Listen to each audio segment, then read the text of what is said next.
uy sharoitida 800 ming so'm bilan qanaqangi biznes boshlasa bo'ladi deb albatta qiziqib kirgansiz bu videoga. Akalar, opalar, albatta videomizni oxirigacha tomosha qilib turinglar. Sizlar uchun manfaatli video bo'ladi. Nimaga desalaring, bu biznesimiz uchun hech qanaqangi bir qimmatga joy sotib olishingiz shart emas. Uyingizda misol uchun eksotik yoki ekayotgan agaratingiz bo'sh bo'lsa bo'ldi. O'sha orqali uyingizda davomiy daromad topsangiz bo'ladi 800 ming so'm bilan. Biz bo'lmasam videomizni boshladik. Assalomu alaykum hurmatli kuzatuvchilar, sizlar bilan men Sanjarbek. Bugun mana kunlar ham isib, chumolilar ham yerlarda tagidan chiqdi, ya'ni muzlamadan chiqib qoldi. Shu chumolilar deb sizlar uchun foydali video qilishga harakat qildim. Ya'ni 800 ming so'm bilan boshlanadigan biznes. To'g'risi bu biznesni o'zimni uyimda qo'llab kelaman. 5 yil bo'lyapti bu biznesni boshlaganimizga. Qanaqa biznes deydigan bo'lsalaring, hozir hammasini to'lig'icha aytib o'taman. Ya'ni molni go'ngidan pul topish. Bunga hozir to'lig'icha chuqurlashamiz, lekin bu biznesni boshlash uchun sizlardan bitta narsani aytib o'tardim. Baribir hozir kun isida, muzlamadan chiqdi. Ko'pchilik yerlarini tayyorlab, hovli yerlarini tayyorlab, uylarda misol uchun pomidor yoki kartoshka shunaqa ekishga tayyorlaydi. Xo'p, akalar, opalar, o'sha daromaddan ozgina kechib, lekin undan ko'proq daromad topadigan biznes mana shunday molni go'ngidan topiladigan daromad. Bu nimaga desalaring, bu narsani o'zimiz ham sinab kelamiz, chunki boshimizdan o'tkazganmiz. Kerak bo'lsa bu yerga kartoshka ham ekkanmiz, pomidor ham ekkanmiz, badringni ham ekib ko'rganmiz, lekin unaqangi katta darajada foyda ola olmaganmiz. Faqat vaqtinchalik. O'sha misol uchun yoz kunida osh qilsak, shakarobga pomidor olib, badring olib to'g'ratardik, lekin ortqizdirib sota olmasdik. Yonimizga pul qolmasdi. Keyin karantin keldi. Karantin paytida hech kimda pul qolmadi. Hamma o'zi biladi o'zining holatini. Bizda ham xuddi ana shunaqa holat bo'ldi. Molimiz bor, lekin unga yetkizdirish uchun pul topish kerak. Mol yeydi, ichadi, xuddi shunaqa. Shuning uchun bitta narsa esimizga keldi o'sha yerda. Ko'pchilikdan so'radik, qiziqishlar bo'ldi o'sha paytda. Rosa laxatron bo'lib ketdi bu narsa. Ya'ni Biagomiz, Kaliforniya qizil chuvalchanglari. Kaliforniya qizil chuvalchanglarini biz ham o'sha yerda oldikda. Biz ishondik. 3 oy boqinglar, Biagomiz qilinglar, o'zimiz sotib olamiz degan gap so'zlarga ishonganmiz, lekin afsuski bizda unaqa bo'lmadi. Tayyorladik. Chuvalchanga o'sha paytda o'zi yo'qchilik paytda $100 $150 bir kvadratini sotib olib boshlaganmiz, Xudoga shukr. Lekin bu narsani tashab qo'ymadik. 5 yildan beri shuni shug'ullanib kelyapmiz.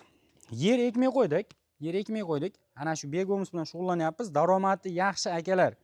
Sizlarga ham bu narsani tavsiya qilaman. Albatta, yerlaring bo'lsa ekmay turinglar. Albatta, molni go'ngini solib, yaxshilab yuvib, mana shunday Biagomiz qilib sotsalaring bo'ladi. Hozirgi kunda fermerlarda bu narsa talab juda ham kuchaygan fermerlarga. Shuning uchun sizlarga tavsiya qilaman.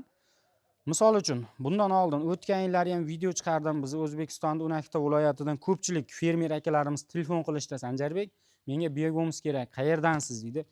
Men vodiydanligim bo'lganlik sababli u voha tomonlarga Biagomiz chiqarib bera olmadim. Ya'ni katta miqdorda so'rashdilar. 100 tonna, 150 tonna, eng kam so'rashgan 50 tonnagacha so'rashdi. Xuddi shunaqa. Xo'p, manzilimda aytib o'tib ketadigan bo'lsam, Namangan viloyati Mingbuloq tumani Jamashudan 6 kilometr pastroqdagi qishloqda o'zim o'tiraman. Bemalol telefon qilishlaring mumkin. Manzilimiz vodiyda. Xo'p, akalar, Biagomiz qilish tartibini sizlarga aytib o'tib ketadigan bo'lsam, mollaringni go'ngi bo'ladi. Xuddi mana shu holatda chiroyli qilib yeyib olasizlar. Uzunligini farqi yo'q. Bizda uzunligi mana shu xolos. Ozgina yerimiz bor. Ekmay qo'yganmiz. O'sha yerimizni o'rniga Biagomiz qilib mana shunaqa qilishda rejalashtirganmiz. Shu 5 yildan beri qilib kelamiz shu narsani. Sizlarga ham tavsiya qilaman. Mollaringni go'ngi bo'lsa, xuddi mana shunday solib turib, ustidan bir haftada 3 marta, hozirgi kunda o'zi tezroq bo'lsa bo'ladi, muzlamalar o'tgan, bir haftada 3 marta yaxshilab 1 soat suv sachib, 1 soat suv sachib turib, bugun suv sachsangiz, ertaga xuddi shunaqa paytga kelib, 5 lik bilan yaxshilab ag'darib chiqish kerak. Haftada 3 marta shu narsani takrorlaysiz, Kaliforniya qizil chuvalchanglarini solishga tayyor bo'ladi. Hozir sizlarga bitta narsani albatta ko'rsatib o'tib ketaman. Mana bu yerda 5 lik bor. Ko'pchilik tushunmasligi mumkin-da.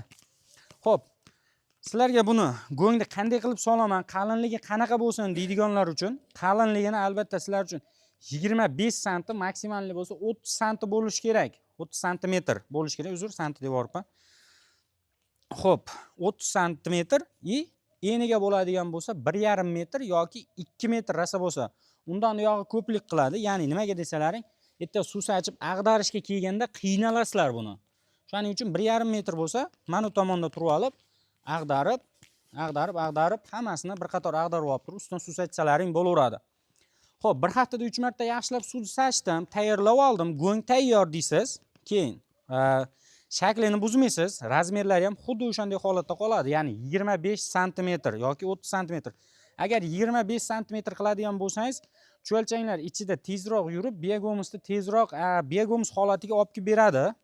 O'zi yetarlicha cho'lchang solsangiz 3 oyda biogomus tayyor bo'ladi. Xo'p, sotib olingan cho'lchangni mana shu markaz o'rtasidan shunday ariqcha shaklida bir tomonga otib ketasiz. Mana shunday qilib. Mana shu holatda otiladi. Mana yaqinroq kelib ko'rsatishingiz mumkin. Bu ham yangi go'ng. Cho'lchanglar ko'milgan. Mana bu yerda cho'lchanglar yuribdi. Kaliforniya qizil cho'lchanglari. Bu yerga ham tashlab qo'yildi-da. Kecha kuni mehnat qildik. Esga kelib qoldi. Kuzatuvchilarimga shu narsani bo'lishi albatta foydali bo'lsin deb. Xuddi mana shu holatda o'rtasini boshidan oxirigacha yayasiz. Yetarli cho'lchangni olganingizdan keyin o'rtasiga cho'lchanglarni solib turib, yana ketmoningiz bo'ladimi, beshlik bo'ladimi, xuddi mana shunday ustini yopib qo'yasiz. Agar muzlama bo'ladigan bo'lsa, mana bunday poxollar bo'ladi-yu. Hozir poxol eng arzon narsa hisoblanadi, 4000 yoki 5000. Shu bilan ustini yaxshilab bekitib qo'yasiz. Agar muzlama bo'ladigan paytda, hozirgi kunda o'zi muzlamani ham davri o'tdi. Poxol yopish shart emas hozirgi kunda, shu muzlamani davri o'tib ketganligi sababli. Xuddi mana shunaqa, agar cho'lchangni qayerdan olaman deydigan akalarimiz yoki opalarimiz bo'ladigan bo'lsa, qiziqish bildirishsa, o'zimizda bor. Kaliforniya qizil cho'lchanglari mana tomonlarda ham kecha kuni aylantirib ustini yopib qo'yganmiz. Mana zichligini qarang, mana paxollarning ustiga ham chiqib o'rganda bu cho'lchanglar. Mana tomonlarda kecha aylantirdik.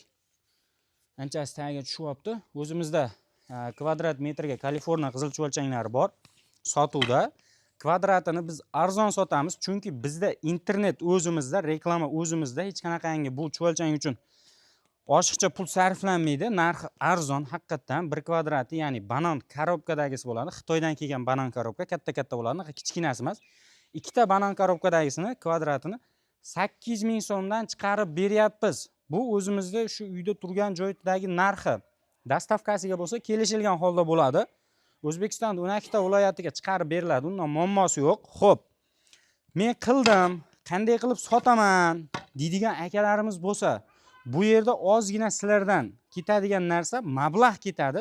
Biogomus toza tayyor bo'ldi, elab oldingiz. Reklama qilish qoladi xolos sizda. Xuddi shu, siz ham meni ko'rib turibsiz internet orqali. Mana shunday reklama qilasiz, sotasiz.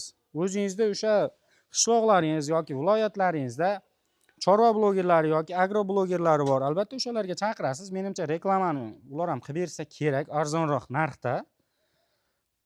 Arzonroq narxda qilib bersa, reklama qilsangiz albatta sizga bu narsaning effekti bo'ladi. Xuddi siz ham ko'rib turibsiz, buni bir qo'rqadigan joyi yo'q. Biz aytyapman-ku, o'sha yo'qchilik paytida boshlaganmiz, uni sota olmaganmiz. Karantin, o'sha karantindan chiqqan paytimiz yo'qchilik bo'lgan paytda sota olmay qolganmiz. Lekin Xudoga shukr, hozirgi paytda o'zimiz internetga tushunib oldik. Internetga olib chiqyapmiz. Sotuv yaxshi, ko'pchilik minnatdor. O'zimizda endi nima desa bo'ladi? Shogirdlarimiz ham bor O'zbekistonda har xil joydan, Surxondaryodan bor, Sirdaryodan bor, Termizdan bor, Toshkent, Andijon, hamma joydan ko'pmasi yetarlicha shogirdlarimiz bor. Bu narsani bizdan sotib olgandan keyin uni muammosi yo'q. Biz qo'limizdan kelgancha bu narsani o'rgatib boramiz. Bir marta sotdikda bo'ldi, eshikni qaytarib yopib qo'ymaymiz. Meni cho'lchangim hozirgi kunda mana bunaqa bo'lyapti. Telegramdan shunday videosini olib, xuddi shunday mana cho'lchangim manalarda yo'q. Qanaqa holat yoki biogomusim tayyor bo'ldimi deb video tashlasa, biz u videoni vaqtimiz bo'lganda shunday kirib ko'ramiz. Albatta u savollariga javob berib o'tib ketamiz. Bu narsasida hech qanaqangi behijolatchilik bo'lmaydi. Hijolat qilmasdan bemalol aloqaga chiqaverasizlar, o'zimiz o'rgatamiz bu narsani. Agar shu vodiy atrofi yoki Toshkent, Sirdaryo, o'sha Samarqandgacha bo'ladigan shogirdlarimiz bo'lsa, ertaga kattaroq ob'yomda tayyorlab berishsa, o'zimiz soham bloger, akamlar ham bloger, birgalikda borib arzonroq, agar o'zimizdan o'sha biogomus sotib olgan bo'lsangiz, arzonroq narxda sizlarda biogomus yoki Kaliforniya qizil cho'lchanglaringda reklama qilib beramiz. Unisidan muammo bo'lmaydi. Bemalol hijolat qilmasdan telefon qilsalaring bo'laveradi. Agar oldinroq rejalashtirib qo'yadigan bo'lsak, endi Qashqadaryo tomonlarga ham yo'limiz tushib qolsa, oldinroq gaplashib qo'yamiz, o'zimizning gruppalarimiz bor. Shunaqa Sanjarbek, bek bo'lmasin bir oyda yoki shunda tayyor bo'ladi. Agar keladigan paytingizni aytsangiz, yozib qo'yamiz. Biz o'sha Qashqadaryoga boradigan paytimizda borib o'zimiz bemalol arzonroq narxda sizlar uchun reklama qilib beramiz. Albatta bizdan sotib olgan bo'lsalaring bek bo'lmasda. Shunaqa kuzatuvchilar, bu narsadan qo'rqish kerak emas. Albatta molingiz bor, molingiz go'ngini baribir tekinga beraverasiz yoki yeringizga sovorasiz. Yerga solish kerak emas. Bu yerdan normalligina daromad qilsa bo'ladi. Bu biogomusda hozirgi kundagi narxi 1 kilosi tayyor biogomusda narxi 1,5 ming so'mdan sotasiz. Agar fermerga, sizga fermer bank orqali pul o'tkazdirib beradigan bo'lsa, 2 ming so'mgacha ham sotishingiz mumkin. Endi bu fermer bilan o'zaro kelishishingizga bog'liq. Biz fermerlar bilan 1900 so'm, 2000 atrofida sotamiz. Ya'ni 100 tonna, 200 tonna oladiganlarga. Xo'p, agar ertaga joyingiz yetarlicha chuvalchangga to'lgandan keyin buni bemalol Kaliforniya qizil chuvalchanklarini sotishingiz ham mumkin. Akalar, bu narsasidan bexijolat, hech ham qo'rqish kerak emas. Bizda ham shu o'zimizning kichik fermamizda ozgina joyimiz borligi uchun shu biznesni qilganmiz, lekin Xudoga shukr, hozir kam emasmiz. Boqayotgan mollarimizni rasxotini orttirib, kerak bo'lsa, uyda buni ish qilmoqchi bo'lsak yoki bir qurilish qilmoqchi bo'lsak, shuni puldan ham kerak bo'lsa ortib qoladi. Sizlarga tavsiya qilaman, bu narsadan qo'rqmasdan bemalol boshlasalaring bo'ladi. Agar kimgadir kerak bo'ladigan bo'lsa, ekrandagi nomerlarga aloqaga chiqinglar. Xudo xohlasa O'zbekistonning 12 ta viloyatiga kelishilgan holda yetkazdirib beramiz.